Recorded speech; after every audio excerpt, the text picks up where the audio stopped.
Prabhu Nityananda Shadvaita Gadadhar Shivasadi Gaur Bhaktivinoda. Hare Krishna, Hare Krishna. Krishna Krishna, Hare Hare, Hare Ram, Hare Ram. I've been all over the world, but I've never been to Delaware. So you're most welcome. We are looking forward for you. And all of our devotees are very much inspired to have your hearing from you. So now, because you mentioned this, we invite you now. So, I have a message from September 11th that says, I was looking for the topic. It was something about the practice of bhakti, or did I forget the topic? Yeah, devotional service and its glories. Glories of devotional service and its practice, I think. Yeah. Well, I think one way you could look at the topic of the glories of devotional service is kind of like the glories of a medicine that seems to cure all problems. There's something like that. Like, why is devotional service glorious? Because anybody can do it, and anyone can go. It's like if you look at a circle, the circle goes to the bottom and it goes to the top. So anybody can get on that circle, even from the bottom, and go all the way to the top. There's a verse you may have heard of. When we do initiation, Prabhupada asked us to chant a verse. Om, Om, Apavitra, Pavitrava. So the word Pavitra means purified. And in Sanskrit, when you put an A, maybe in some other languages, when you put an A in front of a word, it denotes the opposite. So Apavitra means impure. And so Om Apavitra, Pavitra Va, and Va means or.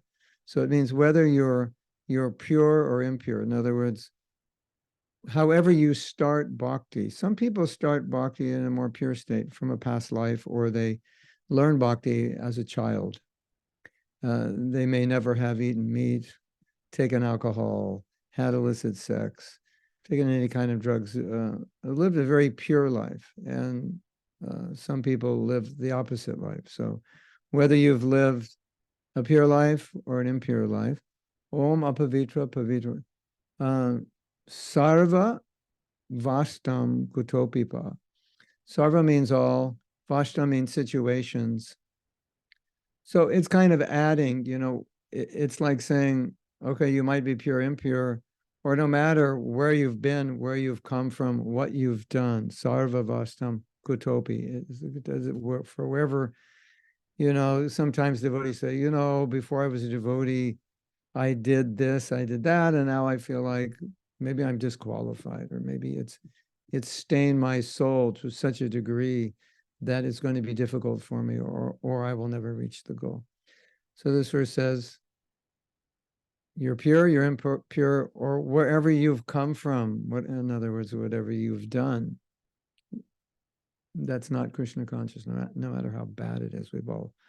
Most of us have done things we regret having done. But that doesn't matter. It's not that it would have been better we didn't do it, but in terms of reaching the goal, it doesn't matter. Why doesn't it matter? Yat smare, smare means to remember. Yat smare. Pundarik aksham. Pundarik aksham means lotus eyed. So who has lotus eyed? Does anybody know? It starts with a K and ends with an A. Does anybody know? Who has lotus eyes? Yat smare pundarik aksham. If you remember the lotus-eyed one, sarva, again, sarva means all, bhaya, externally, antara, internally, suchi. Suchi means to be clean or pure. So whether you are pure, impure, no matter where you've come from, what you've done, if you remember the lotus-eyed one, you'll be cleansed inside and outside. That is one of the glories of bhakti. It's like saying, I have this cure for cancer, and you say, but I have fourth stage. And say, it doesn't matter. It'll cure it. first stage or fourth stage or any stage in between. It'll cure it. So bhakti is available for everyone. And if it's executed, it can bring us to the highest spiritual position. So what does that mean, the highest spiritual position? This is another glory of bhakti in the present age. Lord Chaitanya, of course, is Krishna, Radha and Krishna together. And Prabhupada sometimes says that Krishna spoke Bhagavad Gita, but it seems that nobody really took it. They didn't take it seriously. So Krishna is looking at the world and where it's going, and he's seeing that they didn't take up my advice in Bhagavad Gita. We need a stronger medicine. It's just Kali Yuga is such that people are a bit lazy spiritually. Intelligence is not as strong as it should be or has been in other ages. So we have to make it easier. We have to make the medicine stronger, and we have to make it easier to take. So that's one aspect of it. But the most phenomenal aspect of it, and I don't know if all of us appreciate it or even understand it well enough to appreciate it. So let's use the example of this cancer medicine, right? So all the other cancer medicines aren't working. Lord Chaitanya comes and says, this one is going to work. The other medicines, like you had to walk 10 miles a day and drink 7 liters of water with all kinds of bitter herbs, and nobody could do that. It would have worked, but nobody could do that. So I've got 16 pills. If you take 16 pills every day, it'll cure the cancer. And it's not that. It'll take you 2 hours to swallow these 16 pills, and anybody can swallow them if they're willing. It's not that difficult. You just have to do it. So, okay, that's good. That solves the part of the problem, that it was too difficult for people to do what Krishna was asking, because he was asking for surrender. Surrender means body, mind, words, intelligence, wealth, everything. You give that to Krishna. And the Lord Chaitanya said, don't worry about surrender, just chant Hare Krishna. You just chant. You surrender. You worry about that later. It will come naturally. We're not going to talk about surrender. You just chant. But here's the part that we really need to appreciate. The holy name, the Maha Mantra, was given by Lord Chaitanya in other ages, but it was a different Lord Chaitanya. And I don't want to say it's a different mantra, but I will say it's a different mantra, because essentially it was, although it was the Hare Krishna mantra. It's kind of like, you have a medicine, turmeric or echinacea or whatever, but this is like high potency, super high potency, super concentrated, grown on the most fertile soil.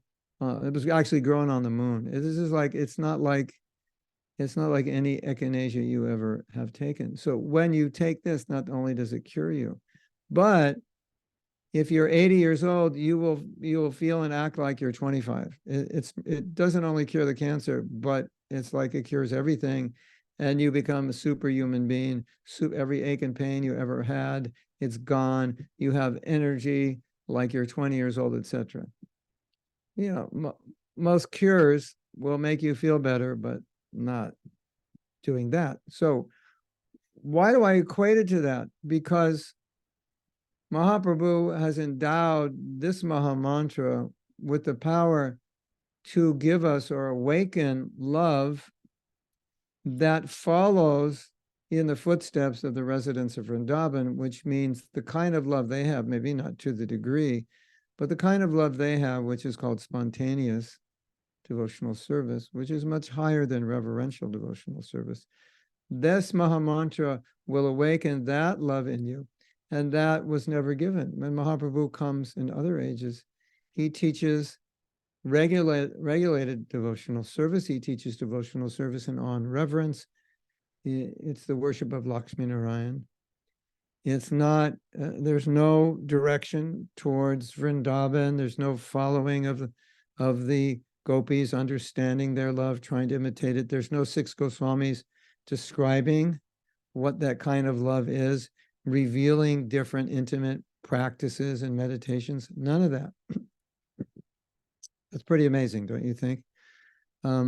What's more amazing about it is that Mahaprabhu in this form only comes once in the day of Brahma, which is 8 billion, like 640 million, something like that years.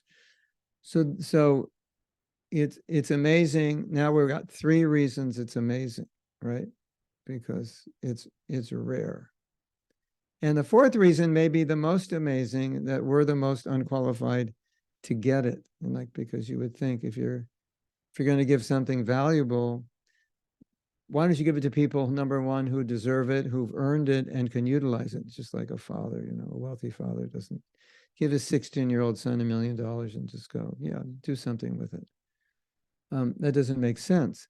But basically, that's what Mahaprabhu is doing. So the conclusion is that not only is Bhakti special and powerful, but in Kali Yuga, it's the most special and it's the most powerful. Now, one of the things that Lord Chaitanya did to magnify this reality was he arranged a pastime in which 2 Brahmins who became degraded and extremely sinful, basically mafioso types, well, they actually were, I don't know if you'd call it the mafia at that time, but they were the mafia. They ruled the village. They ruled Navadvip. Everyone was afraid of them. They were murderers, killers, rapists, thieves, thugs. You know, if they didn't like you, they would kill you, or rape you, or rape a relative in front of you. And it was like as bad as it gets. So, if you know the story, Lord Nityananda was thinking, if these 2 persons, Jagai and Madhai, could become devotees, that would be the kind of branding we want for Lord Chaitanya, that Lord Chaitanya's mercy can purify even people as sinful as Jagai and Madhai, because everybody knew Jagai and Madhai and they knew how sinful they were. And no one could imagine Jagai and Madhai by any stretch of the imagination becoming sadhus. It's just those people don't become sadhus. So Nityananda Prabhu thought, what if we could get them to become devotees? That news would go viral, and that would glorify Lord Chaitanya. And specifically, it would establish this point that you and I, and any one of us, can become pure. So it's a long story, not so long, but most of you know that eventually Jagai and Madhai became devotees. But not just ordinary devotees. They became exalted devotees. So now you're taking 2 men who were pretty much at the bottom of the pile of the citizenship of Navadvip. They couldn't really get more sinful or degraded than they were, and now they've become these very elevated devotees. And this was, Nityananda felt like, well, now we've established the mission of Mahaprabhu, that he can purify, make a pure devotee out of someone who's most fallen. But there's another significance to this, and it's very important. And the significance is for us right now, because often when we're executing devotional service, we confront our conditioning, and sometimes our conditioning is very strong. And even sometimes when we confront our conditioning, we can sometimes feel hopeless. Like, how will I ever be pure? I'm so fallen. Do you ever feel that way? You know, you doubt that, you know, you can become pure. Because as you're progressing in devotional service, sometimes you go up and sometimes you go down. You go up and you go down. And if you've gone up and down enough, at a certain time when you go down, you start to question, is there something wrong with me? Am I uniquely contaminated? Am I uniquely fallen? Do you ever feel that way? Like, you know, I must be, everyone else probably is not having as hard a time as I'm having. Interestingly, we all think that about everybody else. We all think, you know, we're the number one most fallen. Or at least it may seem that way to many of us. So the story of Jagai and Madhai is very encouraging in this way. If you read the story, you understand that Jagai and Madhai are more sinful than any of us, and probably than anyone living today. Anyway, it would take a lot to compete with them. Let's just say that. So that story is there also to encourage us that Krishna consciousness is effective if you stay with it. You can become elevated. They became elevated. They became very exalted. That's the power of bhakti. Now, something really interesting. I don't know if you know this, but if you study our philosophy, you will learn something which I think is very helpful in this discussion about disqualification. And you will learn that if I commit a sinful activity and I regret that sinful activity and I get back up on my feet, it's not a problem. I just go ahead in devotional service. It's not going to blemish my soul. I ask Krishna to forgive me, and he will forgive me. And whatever contamination, whatever. Namburi, can you turn off your microphone? Second though, can you please mute it?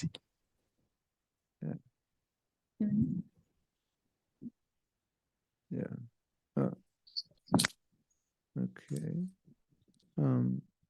So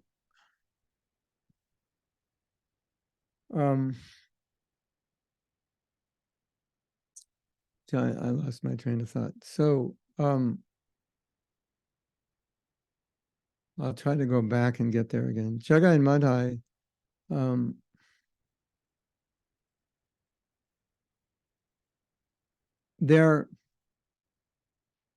they really encourage us, because if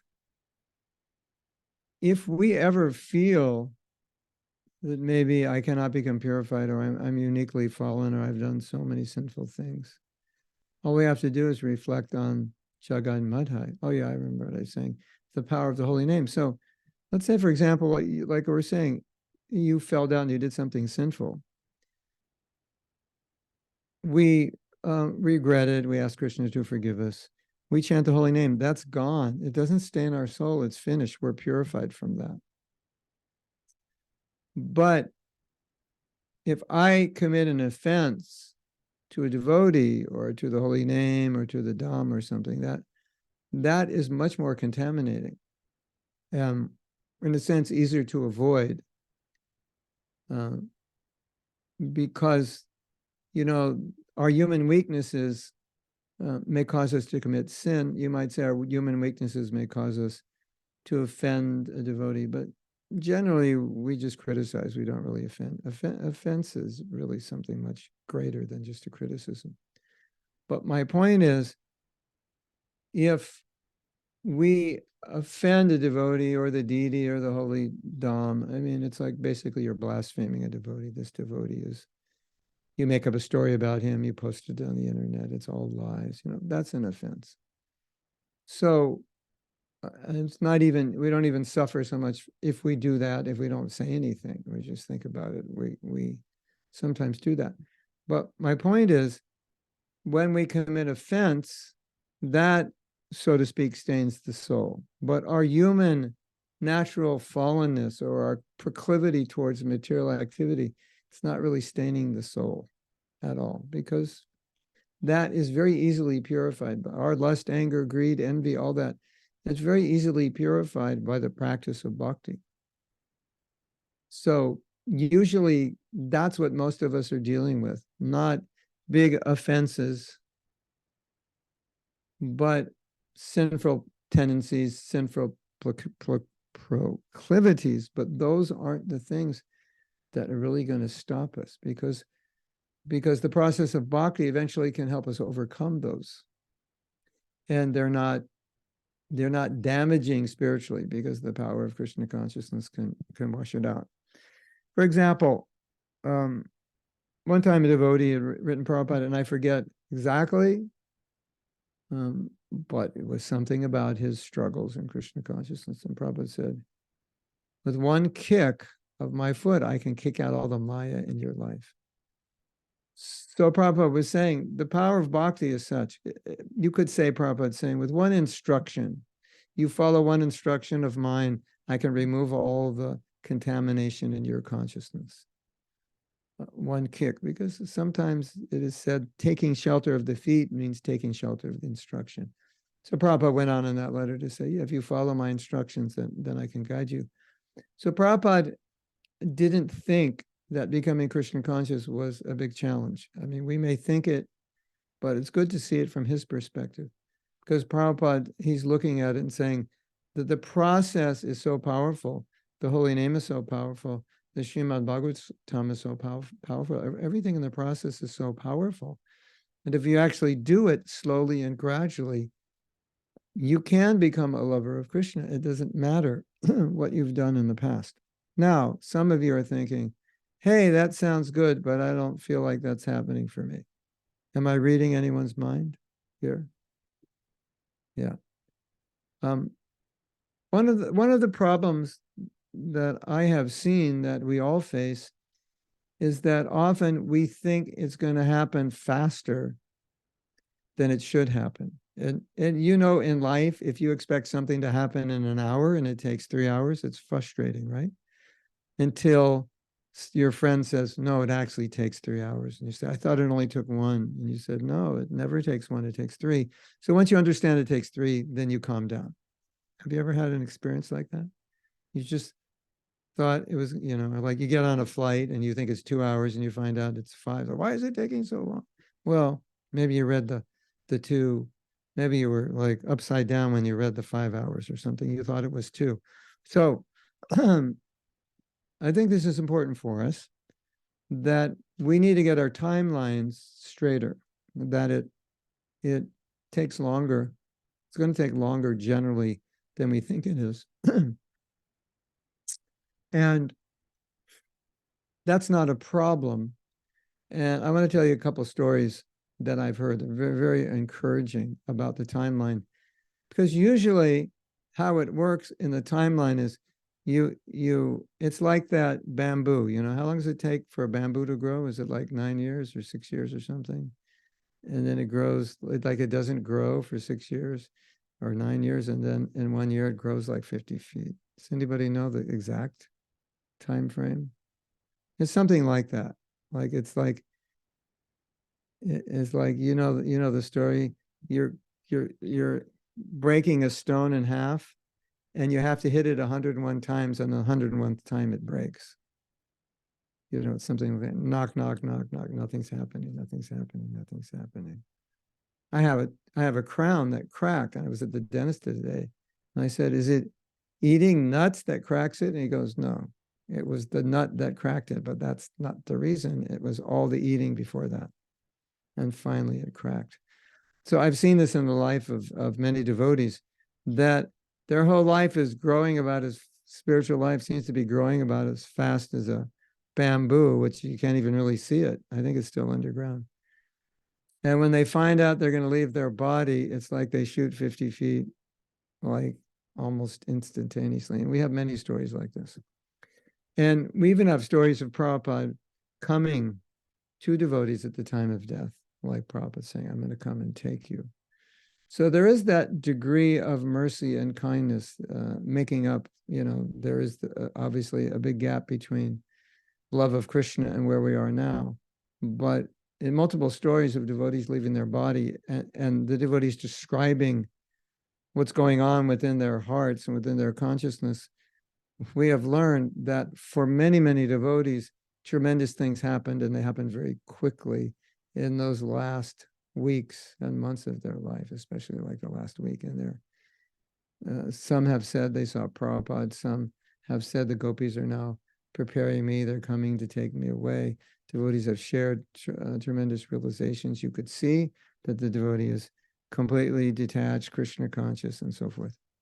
So Prabhupada told us, he said that if you can chant 16 rounds and follow the 4 principles, then I will do everything else, because I have to make a deal with Krishna.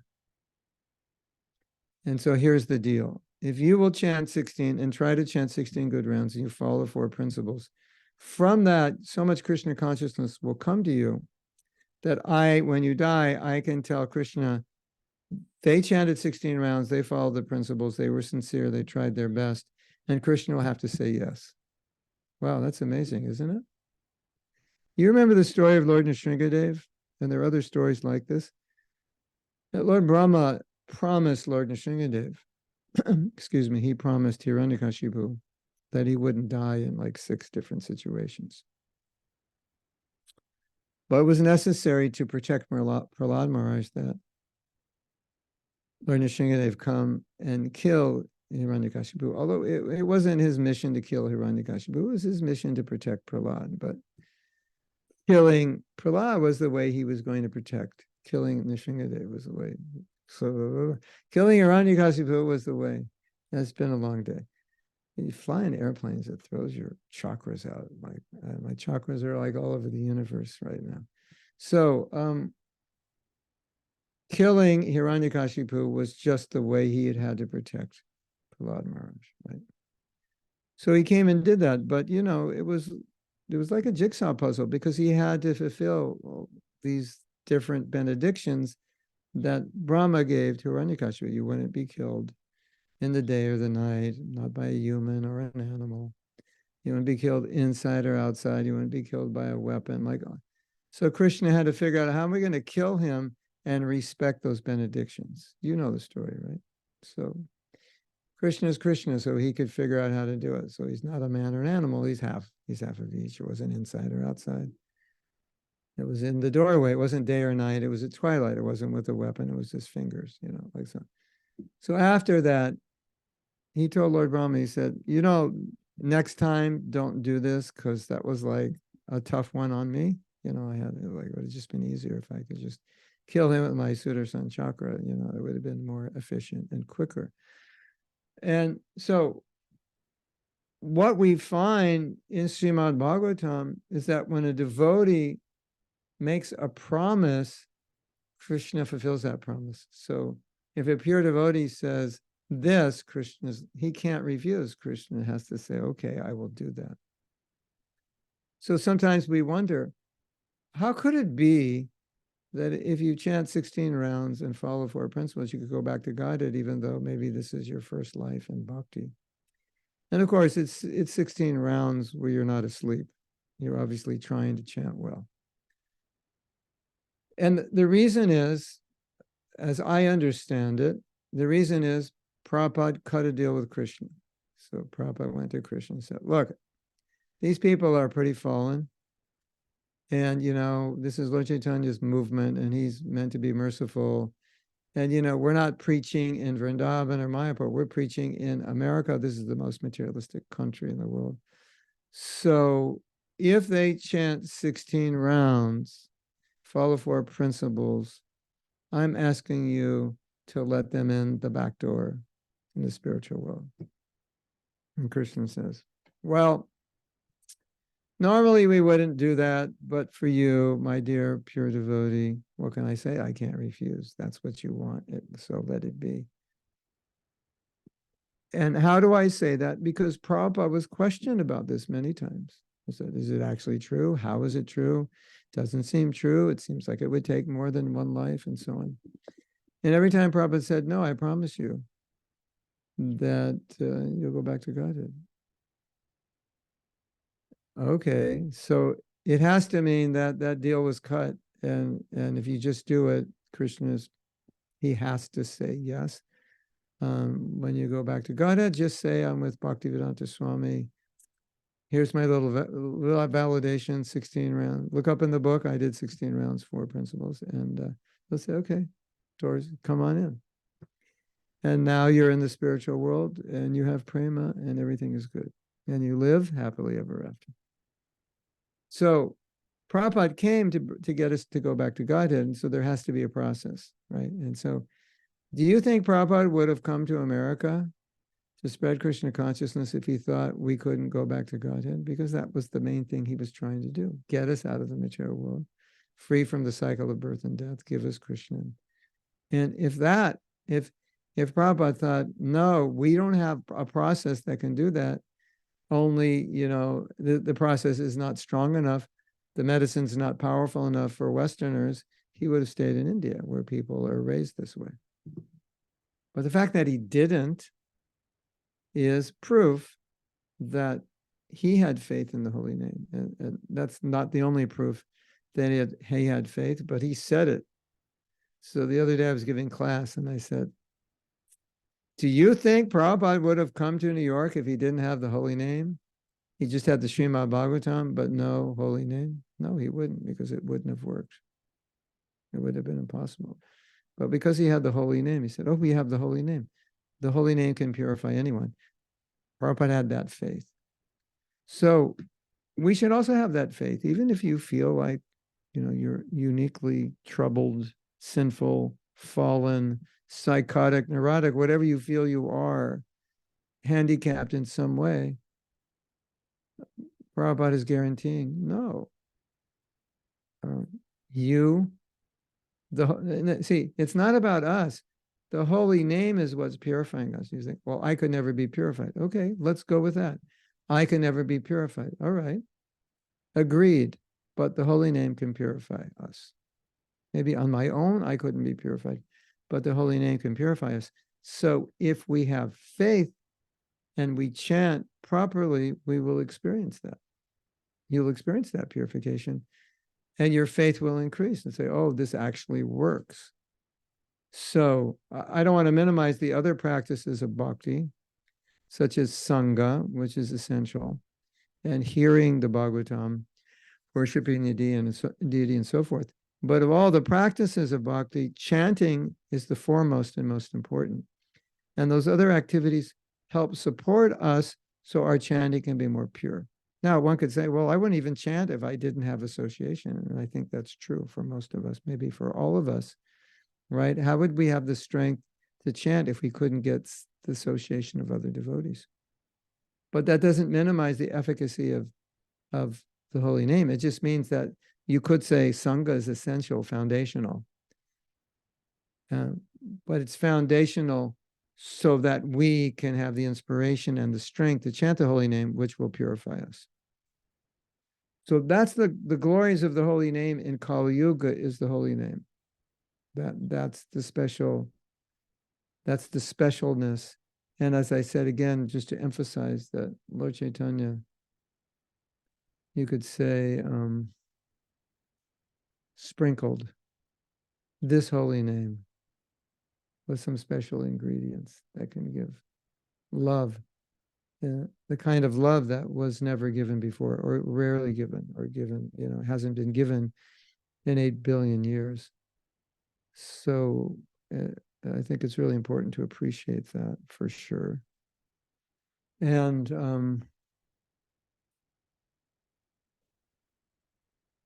I'll share one more thing and we can open it up for questions. What was the time frame on this class?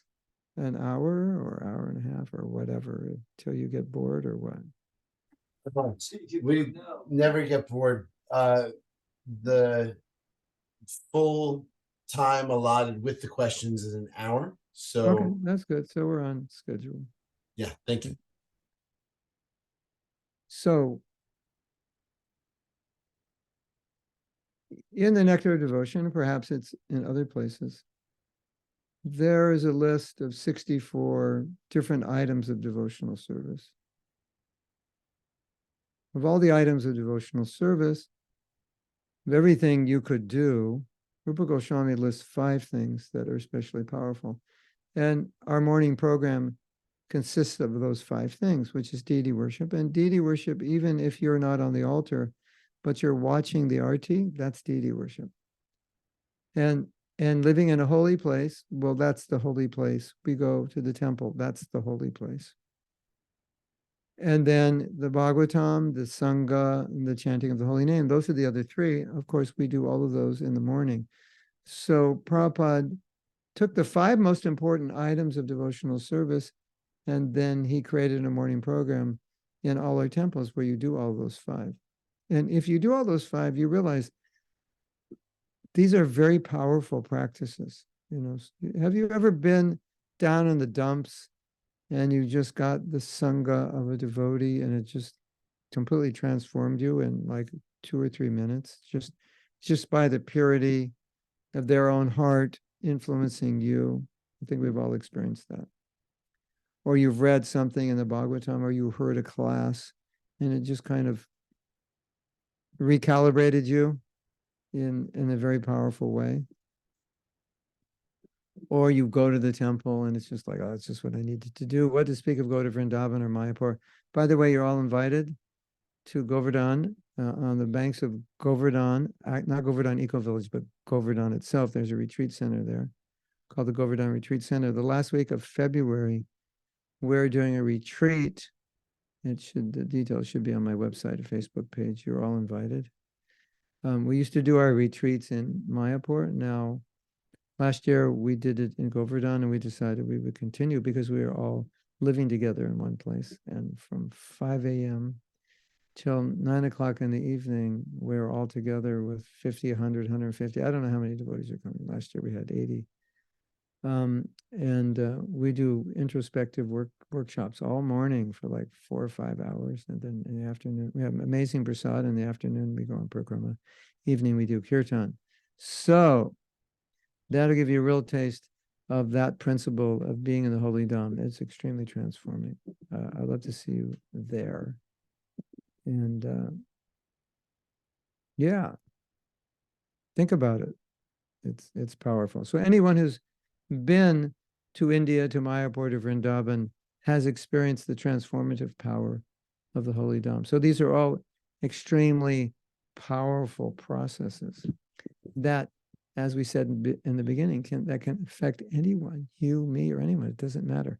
I lived in Vrindavan. I had the fortune of living in Vrindavan for 3 years in the late 90s. And one of the things that I noticed, I could see the transformative power of Vrindavan, because often I would meet devotees when they came, like they're coming from their city, their work, that schedule that kind of wears you down, that lifestyle. And even if it doesn't wear you down, you're just living in a city. It's not Vrindavan. It's obviously, you're not surrounded by kirtan. So when they first come to Vrindavan, you can just see it's kind of like they're coming from the West. They're probably just, been working really hard the last few days to finish business and late hours at the office. They've just taken a plane for like a day or two. And yeah. And you see in 1 or 2 days, this huge transformation. Sometimes you even see devotees come there. It's like somebody coming to a doctor who's been rejected by every other doctor and said, you're going to die, just go home.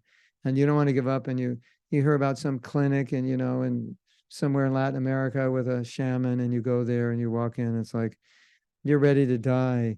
And he does his magic and you come out and you're like, your cancer's gone.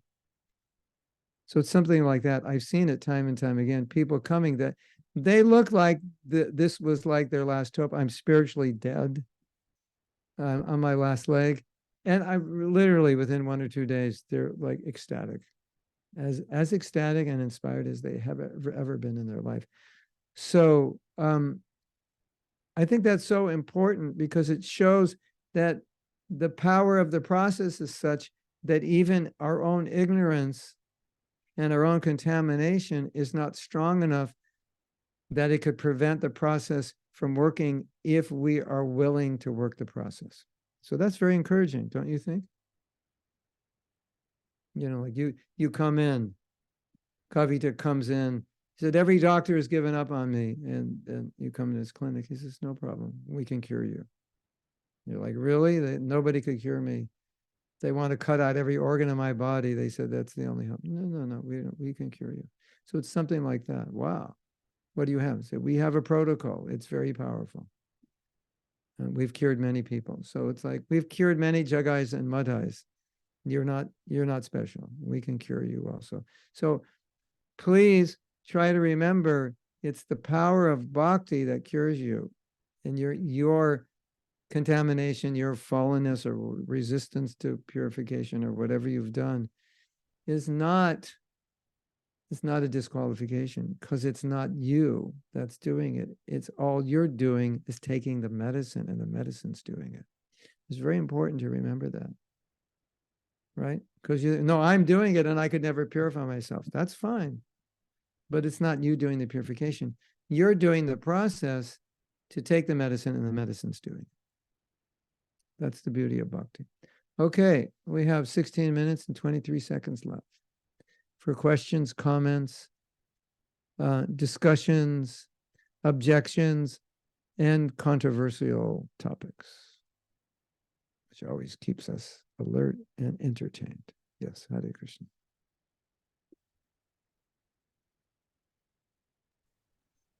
Thank you so much, Prabhuji. It's so wonderful. I know I have many questions to ask, but I wanted to see anyone else has want to go first. Sure. Hare Krishna. Thank you so Haribol. much. You mentioned, like, it seems like nothing's happening. It's like sometimes the process feels like, 2 steps forward, 1 step backward, and that backward step feels like the end of the world. Or, sometimes it might even feel like it's 1 step forward and 2 steps backward because we're bringing up all of our conditioning. And you mentioned that if we can do 16 rounds and follow 4 regs, then we get in the back door. And I'm wondering if, for devotees that aren't quite following the 4 regs, Right. to the T, Right. aren't at the highest standard, Yeah. do they still get in the back door? Or? Anything's possible, but I would just say hang in there and work your way up gradually. Because, I can't say you can get to that door and they may look at your credentials and go, sorry, take another body and, get it together. Which is okay, because if you consider we've been in the material world for zillions of lifetimes, if it takes another one, it's not like the end of the world. But Prabhupada's answer was always this. I'll paraphrase it in modern English. I'm from Southern California, so it might sound a little bit like surfer dude talk. But basically, Prabhupada is saying, look at whatever you're doing in this life, you've done it a million times. Nothing is new. Now you've come to the threshold of deathlessness. You could actually, at the end of this life, meet Krishna, dance with him, and eternally be with him. And this is impossible to happen without the mercy of Mahaprabhu. And this mercy has never come to the West.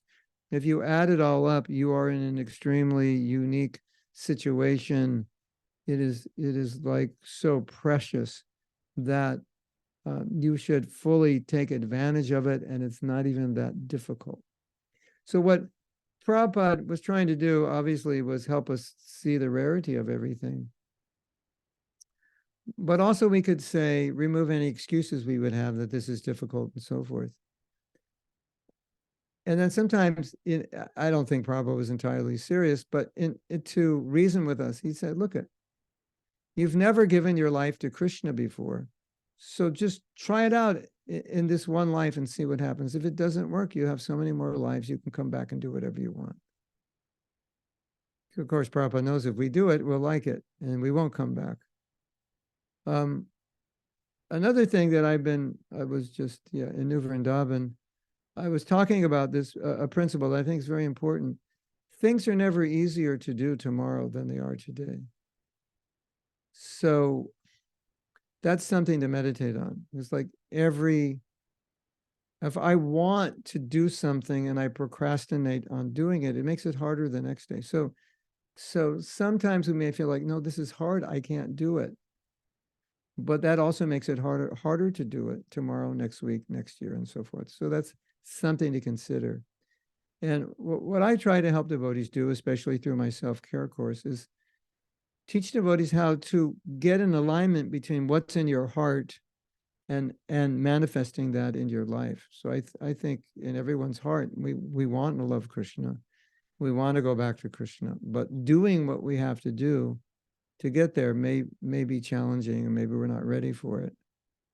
But the more we align that desire into a feeling, like I don't only desire it, but I feel it, that's when things change. So if you can access that, that deepest desire you have in your heart to love Krishna, to advance spiritually, to go back to Godhead, you can access that desire and connect emotion to that. This is really the love of my life, the goal of my life, but feel it, not just think it.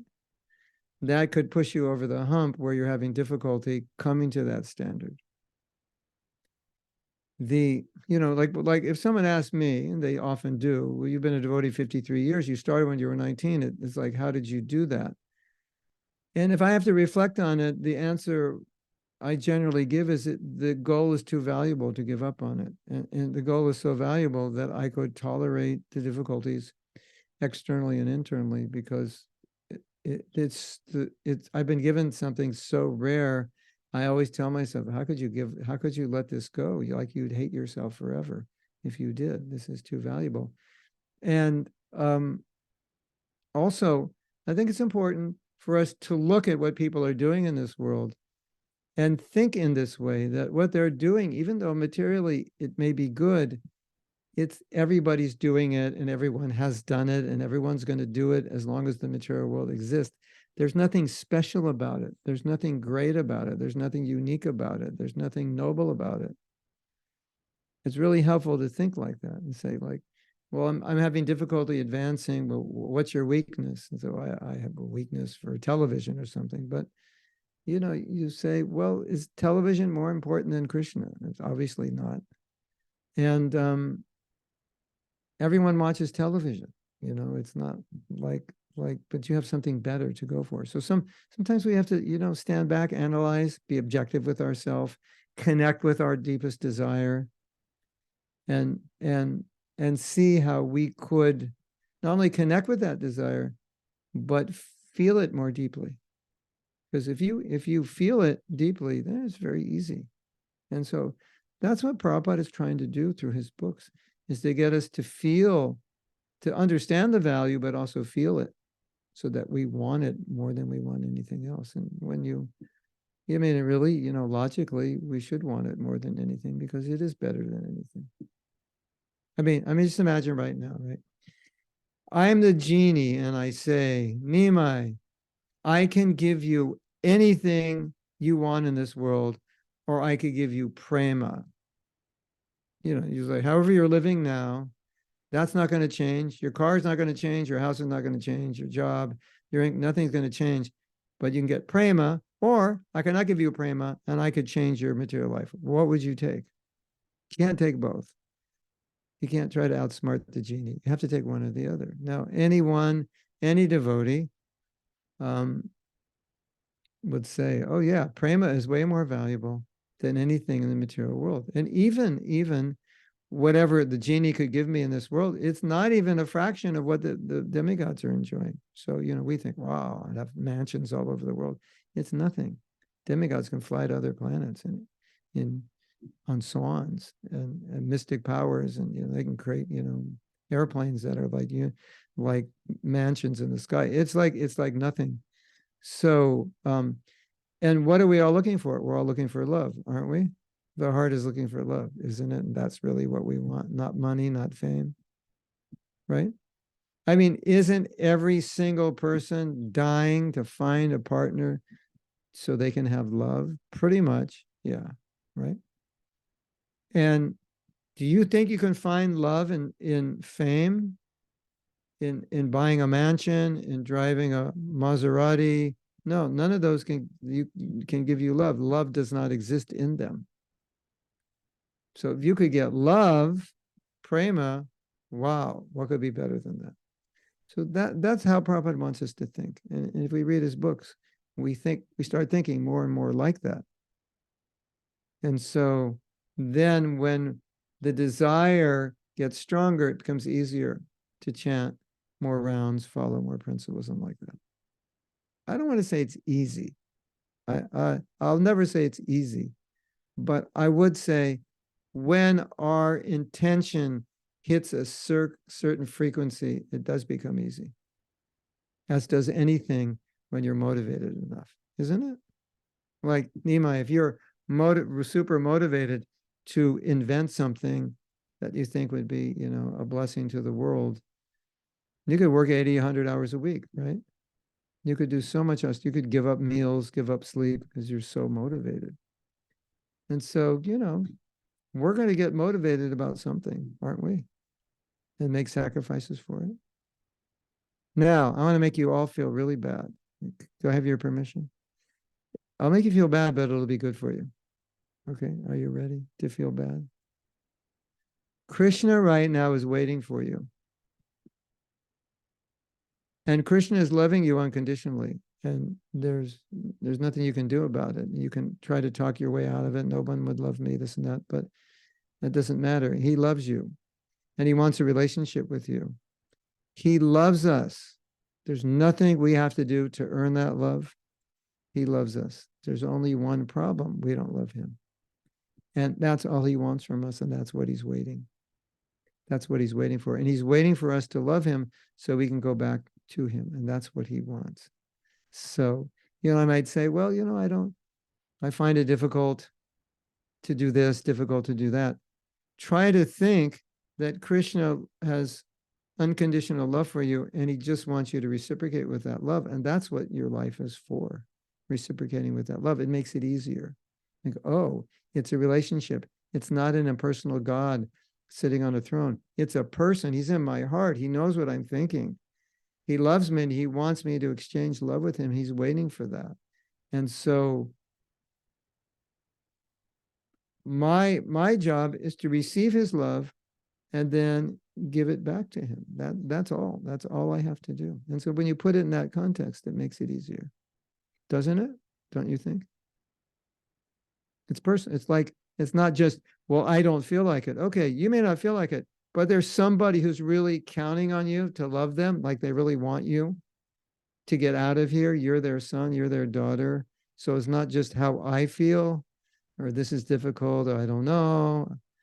But it's like, wait a minute, there's another person. Like when you're married, it's not just about you anymore, is it? It's about your husband, your wife, your kids, your mother, your in-laws. So it's nice to think that way, because if we just think us, I might be very spiritually lazy and think, well, I don't really care about myself. Again, maybe I don't care about myself enough to want to evolve spiritually, but Krishna does. He cares. He's begging us. He's pleading in Bhagavad Gita, please, please come back. I love you. I want you. So that can like push you up over a little bit of apathy or lethargy or whatever it is, some kind of resistance. So that's what I would suggest. I don't want to like push anybody to do what they can't do, but I would like push you to put yourself in an ideal consciousness from which you could go forward more easily. Does that make sense, Nimai? Yes, thank you. And I think I have to add to that. I think a lot of times when we have difficulty following principles, sometimes we make it hard on ourselves just by telling ourselves, I can't do it. Or not connecting deeply with what's important to us. And so sometimes we have to, think things through in a way and ask ourselves, if I want to do A, B, and C, what would be the right way to look at it? What would be the right context, framework, understanding that I would need so it would be easier to do, right? Like if I thought the holy name is the greatest gift, I'm the most fortunate person to have it. It's an intimate connection with Krishna. I can talk to the holy name can talk to me. As you meditate on it, it's like it becomes easier to chant. It's like, oh, this is really amazing. I never looked at it that way. So you want to look, anything you're having difficulty doing, you want to look at it in a way to make it easier for you. And so those who've chanted 16 rounds a day, follow the principles for a long time, they've had to do that to be able, they've had to contextualize the practices in a way that they really want to do it, and therefore it becomes easy. It's like, I look forward to doing this. This is really, really what I want. Even though it's difficult. But in my heart, this is what I want. Does that make sense? Yeah, and I really like your book. I forgot to mention when I was introducing you that you've also, you know, an author and have so many nice books. And so what you were just speaking reminds me of your like workshop on paper. I heard you, I guess in the foreword, it mentions that that was kind of the goal of that, living the wisdom of Bhakti. Yeah, yeah. It talks about beliefs and intentions and Yeah, anything, you know, it's like anything we want to do, we want to contextualize it in a way that it becomes as motivating to do as possible, as easy to do as possible. Like, let's say, for example, you're having difficulty in a marriage, and my wife's a marriage counselor, so you and your wife come, and she talks to you. She'll try to create a context where you appreciate one another more. You appreciate the value of the marriage. You appreciate the importance of your relationship as an example to your children. You know, like she does so many things when you walk out and you're like, oh, okay, I can do this because you've changed your vision on it. And like she's telling you, Nimai, this is what a man does. You know, he's responsible. He even if the job is difficult, he does it. And he's nice to his wife because that's what she needs. And that's what it means to be a real man. And you are, you know, you are chaste. You're a chaste man. You don't think about other women. You don't dally with women at the office. She's secure with you, knowing that she's your woman and all these things. And like, oh, I wasn't doing that. That's why we're having so many problems. I didn't understand what a man is. I didn't understand what a husband is. I didn't understand how wives think and what they need. And once you understand it all, it's like, oh, okay, now I understand. Okay, I can do that. Isn't it like that? You know, there was a lady that hated her job, and so she went to, I don't know, a counselor or something. He said, do you like your car? She said, yeah. Do you like your house? Yeah. Do you like your clothes? Yes. Do you like going shopping? Yes. Do you like being able to buy the food you like? Yes. And on and on and on. And then, you know, she saw where he was going with that. And then she said, yeah, I guess I do like my job, even though I thought I hated it because it's providing me everything I want. So he just changed the context and go, actually, you like your job because it gives you everything, all the things you want, you get. So sometimes it's just shifting how we see something that can create the motivation. And so for me, if someone's saying I'm having difficulty following principles, that's one of the places I would go because I want to give them the best chance. You know, like, well, what's your excuses? What are your reasons and so forth? Because maybe their reasons are justifiable, maybe they're not. And if they're not, let's help them. And maybe they're not ready yet. That's fine. But at least if we put you on a path which would be the easiest for you and the most motivating for you, at least we'll see how far you go on it rather than just say, well, I can't do it. Right? Like, well, wait a minute. Are you reading Prabhupada's books? No, I'm not. No, we'll start reading, see what happens. What time do you get up? 8 o'clock. All right. Can you get up at 5? See what happens. You know, so we try to help them in that way, you know. So it makes it easier for us. Why would you want to do something that's difficult for you? Why would you want to make it difficult on yourself? You know? So that's how I try to help devotees in that way. And I think basically that's what Prabhupada's doing in his books and his lectures.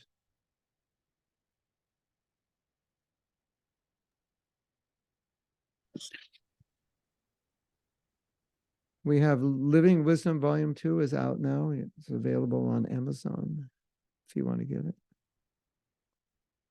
Or if you come to Alachua, or I guess you write me, we could ship it to you. But. Yeah. And you'll be happy to know that we have produced cards with color pictures for every japa affirmation. And the cards just arrived in America last week, printed in India. So we have 20 beautiful cards. I think they already sold out. We only got 100 of them and they sold out. So we're having more shipped. It's really beautiful. So I don't even think we put that on Amazon yet because we can't supply them yet. But I don't know if Amazon would print them even. Anyway, we'll have it on our website when we get more here. But if you come to India for the retreat, you're going to get a gift. Okay, this is to entice you. You're going to get a gift. So there's 20 cards, and each card is a picture with the affirmation. 20 affirmations, 20 cards, and each card, the picture obviously is meant to align as best we could with that affirmation. If you come to the retreat, you're going to get a poster. All the affirmations, cards on the poster that you can hang on your wall. And you're going, can't I get it anywhere else? Not yet. Yeah. We haven't printed it. We're in the problem. Maybe it's been printed today. I don't know. But it'll be printed soon. And yeah, when we print it, you could get it. But, you know, because if Amazon doesn't print these things, it's really hard for us because we have to ship it all over the world. But anyway, let's see. We'll figure it out. Maybe Maharaj, thank you so much. you're welcome. I think some of the devotees on the Zoom may, if you have the time availability, Yeah, sure. they may have questions. Yeah. Sodal Bhakti House program here. Really appreciate you joining, and we hope to have you again soon. And in person's even better. Yeah. It So is. you can make me. Here, hold on. I don't know if you can see this, but this is the poster. Can you see that? Yeah. Those are the cards. It's actually a photograph of the poster. That's what it's going to look like. I look forward to seeing them. And the cards are plastic, and on the back, there's a summary of the affirmation. So, you know, you can chant japa, just have a card, read it, look at it. Anyway. Yeah, Yeah. if they want to ask questions, the people online, that's fine. Is that what you were asking me? Yeah, thank you so much. Nice. Yeah. Mahaprabhu, if you like to make me host, you can do it. I had one clarification needed from you. You mentioned about the glories of the holy name. Yes. That it's even if one is so much of fallen, one can be delivered by the name. Yes. But seems like it is more easier for those who feel they are fallen. But what about, sometimes we don't feel we are fallen, my life is, life is normal, and the sincerity to take devotional service doesn't come to me. What will happen in that kind of people? If you recognize that it's a problem, that will be rectified by Krishna from within. The problem is if you don't acknowledge it's a problem, or even acknowledge that it exists, then your progress is going to be slower, because pride is what keeps us in the world. Humility is what gets us out. So if we think, I've got a physical problem, but I don't think I do, it's not good. I have to address it, and it's going to get worse if I don't. So, humility, the idea of humility is simply this, that I need help, that I cannot become a pure devotee on my own. I will need help from Krishna. I will need mercy from Guru. And that's fundamental just to the process of chanting properly, to feel that and think that way. So that means if I don't feel that way, my chanting may lack the intentionality it needs and the humility it needs to be as powerful as it should be or could be. So that's something to consider. Because Trinadapi Sunichina, that's one of the ways in which we chant. Krishna, I need help. Help me. I'm fallen. I can't do this on my own. I'm struggling with my mind and senses. I have no love in my heart, etc. I'm envious, greedy, lusty. Please help me. So I think some people, maybe they don't recognize their fallen nature, or they don't think it's really an obstacle, because their intention or their desire to be pure is not strong enough to realize that that's an obstacle, or that's even an impurity. With anything, as you increase your desire to improve with something, you start to realize that you're further away from it than you thought. That's true materially as well as spiritually. So that's why you see devotees who have love of Krishna, they're the most humble. They think they're the furthest away. So if someone who has prema feels they're the furthest away and I feel I'm fine, then I guess I don't have prema. Does that make sense? Yes, yes. Thank you so much. Or I was polite in saying I don't have prema. I actually meant to say I'm far from prema. I wanted to see if anyone has before I ask for the next question. Anyone would like to ask anything? Okay, so I have one clarification in it, is that Okay. it is said that there are many different types of information comes at the time of death. As you mentioned, devotees can try improve their chanting, and you also mentioned that we have to recognize the mercy of the holy name. It's not chanting. Also, at the same time, I felt like you have to recognize that holy name is very merciful. So I'm hearing different things. Sometimes it is said that for devotees also, Yamadutas comes. Someone says for devotees, Vishnudutas comes. And you mentioned that devotees had realization that gopis come and try to prepare them. Yes. So how will we understand what happens? Who's coming for you? Yeah. And if you chant Shnik Shnik Ram Ram Adi Adi, then the Shnik Shnik Ram Ram Adi Adi Dudas will come for you also. Yeah.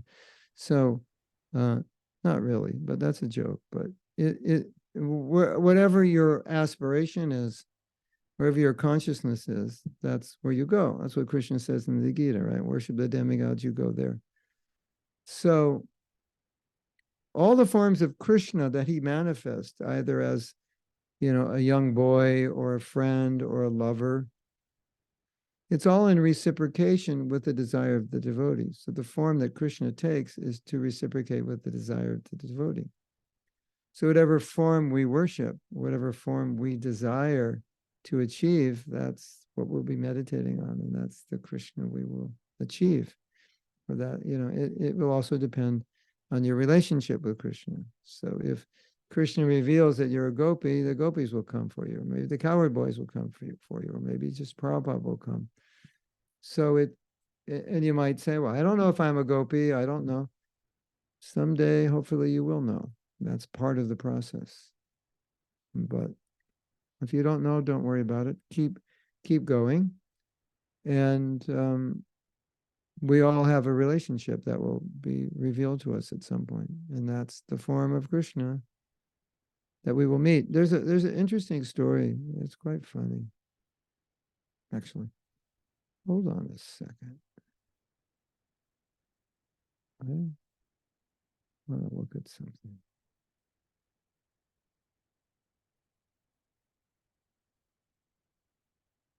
I have a virtual background of what's behind me. And I was wondering, is that the virtual or is that the real? I'm in my room now, but when I travel, I have a picture of this. Anyway. So there's a story of a devotee who's a cowherd boy, and he's on his way back to Godhead, and he's going to different planets.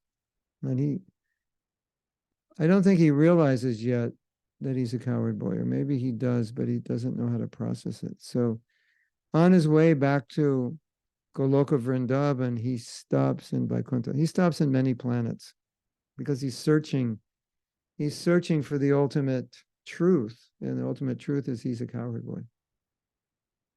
So he gets to Vaikuntha, and in Vaikuntha, devotees worship Lakshmi Narayan, and it's kind of like worshiping the king and queen of a country. It's reverential. And, if you're ever invited to Buckingham Palace, will train you how to deal. Well, I don't know who's there now. Prince Charles is now King Charles or something. You're going to meet, is it King Charles or is he still Prince or whatever he is? Probably King, right? Yeah. So you're going to meet King Charles and they're going to train you. They have to teach you how to behave with him because there's an etiquette. When he comes in the room, you stand up and then you give your hand and you hold his hand like that and you bow down, whatever you do, right? And if you just went up King Charles and just go, hey, dude, what's going down? You know, kind of cool place you have here. It'd be like, no, everybody would stop you, right? So when Gop Kumar was in Vaikuntha, because his relationship is Sakya or friendship, and there's no friendship in Vaikuntha, it's all reverence. There might be friendship, but it's reverential friendship. Everyone stopped and said, what are you doing? You can't do this. Hey, you know, Vishnu, you know, let's go, you know, throw some fruits out. You know, let's go take the cows out. Hey, buddy, you know, high five, you know, whatever he was doing, they stopped him. And so he understood he's in the wrong place. And then when he went back to Goloka Vrindavan, then he met Krishna and he joined the Coward Boys. And Krishna brought him home and they had lunch, they had dinner and like that. So it all worked. So if you're, you know, you will gravitate, you will know, you'll gravitate towards that relationship. And whatever the relationship is, it's fine. It's perfect. And if I were you, I would get out of the material world as soon as possible because Krishna is waiting. You know, your house is ready. Okay, let's say it this way. Kavita, Kathy, Krishna Kirtan, Sherry, Jeremy, Kazmia, RKD, Namburi, Balaji, Sulav Kafel, and everyone else, your house is ready. Just want to let you know, your house in Goloka Vrindavan is waiting for you. And your body's also, your spiritual body's waiting for you, your relationship, your service, everything's waiting for you. So, you know, if I were you, I'd hurry up and get ready for it because that's better than getting another body here. What do you think? You know, I never liked school. So just the idea of having come back and being a teenager again is like, you know, that's enough impetus for me to go back to Godhead, you know. And I've been married and, you know, it's like coming back, getting married again is like, you know, I'd rather, you know, like work, I'm going to work for 40 years and like all these things. I've been there, done that, you know, it's like, but if we come back, that's what we have to do. So it does help to think like that. That do I, you know, there may be austerity in Krishna consciousness, but the prize is I can be dancing with Krishna in 20, 30, 40, 50 years. For some of us, even less. You know, that's amazing. Just meditate on that tonight. That's amazing. Isn't it? To think after being in the material world for more years than I can count, more lifetimes, at the end of this life, which is just a flash in eternity, I could go back to Godhead. And devotees say, well, when I go back to Godhead, am I going to remember anything? Do you ever like you're working on something and you just fall asleep and you didn't know it and you wake up and like for a second, it's like, what happened? And you're like, oh, I fell asleep and you get back to work.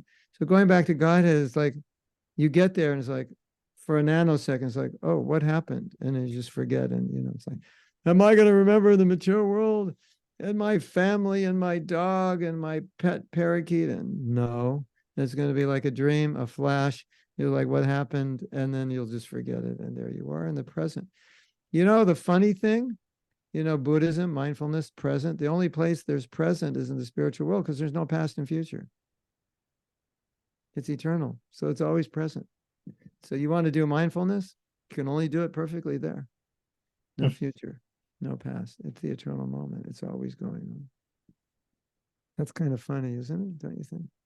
If you're a Buddhist, you really need to go back to Godhead because that's where you can practice mindfulness. Right? So anyway, these are meditations that you can contemplate, and they're very helpful. I forgot what the question was, but anyway, hope it answered the question. Yeah. So the question was basically, who comes for us? The second. Here comes me. I hope it's not. I hope it's not. I hope it's not Yamaraj and his buddies. Who comes for you? Whoever you want, basically. You know, the whole process of bhakti. Check this idea out. Krishna says, I reciprocate with yeyatam mam prapajyate tam stadaiva bhajamiham, which means I reciprocate with your own devotion. but also it means your own mentality and desire. So let's translate this verse to say, whatever you feel, whatever you want, whatever you say, Krishna says yes. So you say, Krishna, I don't feel like I can become Krishna conscious in this life. Krishna says, yes. Oh, Bhakti's so hard. I'm just not inspired. Krishna says, yes. You know, it's going to take me 100 lifetimes before I become a pure devotee. Krishna says, yes. So, you know, what do you want him to say yes to? Say what you want him. He's going to say yes. So just say what you want him to reinforce, not the negative, the positive. And then you'll understand Krishna's position. It's just reciprocal. Krishna, I want to get a taste for the holy name. Krishna, I want to chant 16 rounds or 32 or 64. Krishna says, okay, yeah, we can do that. So it's interesting, isn't it?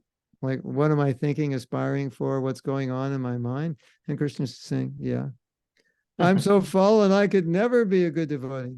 Krishna says, yeah. So why don't I say, you know, if I try sincerely, Krishna will help me. And Krishna will say, yeah, I will. Might as well say that, right? Have that faith, the kind of, so like where you put your faith, Krishna is just reinforcing it. And it's the same with, you know, you give energy into anything, it gives energy back to you, doesn't it? Mm. So simple, isn't it? It's very simple. I just wanted to say the last thing. Don't ever give up devotional service, because when you put like 40, 50 years in, you get so many realizations. And it just makes your Krishna consciousness so easy. Like all the things you're hearing your whole life, as you do devotional service, it becomes simpler and more concise and more exact, which it makes it just like, oh, that's simple. You get it very precise. And then the beauty of that is it makes it easy for you, but it makes it easy for others that you share it with. Good? Yes. Thank you so much You're for your welcome. inspiration. So many devotees take inspiration from you daily. They keep on Thank you. posting messages, and Yeah. I will certainly be have to have personal in Delaware, have your association. Maybe we'll work offline and see when we can come give your association. Yeah. Why not? My first time to Delaware. It's a beautiful place. You don't want to miss it. What is Delaware? What are the two states between it, or the 3 states or 4 states? We have 3 states. One is south is Maryland, and north is Southeast. So Pennsylvania, New Jersey. Southeast Maryland. Okay. And South then is Maryland. you're below Maryland. On the south. No, you're above Southeast Maryland. Oh, we are okay. above. Our south is Maryland. Oh, There to are, your south is Maryland. and north is New Jersey and Pennsylvania. Pennsylvania and what? You said New Jersey? New Jersey. New Jersey. Oh, So okay. Pennsylvania. Temple and Harrisburg, Baltimore, and Delaware. All right. Well, I was pretty close. I was in New Dublin, and we fly into Pittsburgh, so it's not that far, right? Yeah. Not close, but not that far. 6-7 hours. Yeah. Okay. Anything's possible. Hare Krishna. Hare Krishna. Nice Thanks. seeing everyone. And never give up. And don't Yes. forget, Krishna says yes. Whatever you say, Krishna says yes. That's powerful, isn't it? Okay, Hare Krishna. I'm going to say goodbye to all of you. Thank you so much. Srila Prabhupada ki jai. Or Premanandi. Hari Hari Bol. Thank you so much. Hare Krishna, everyone.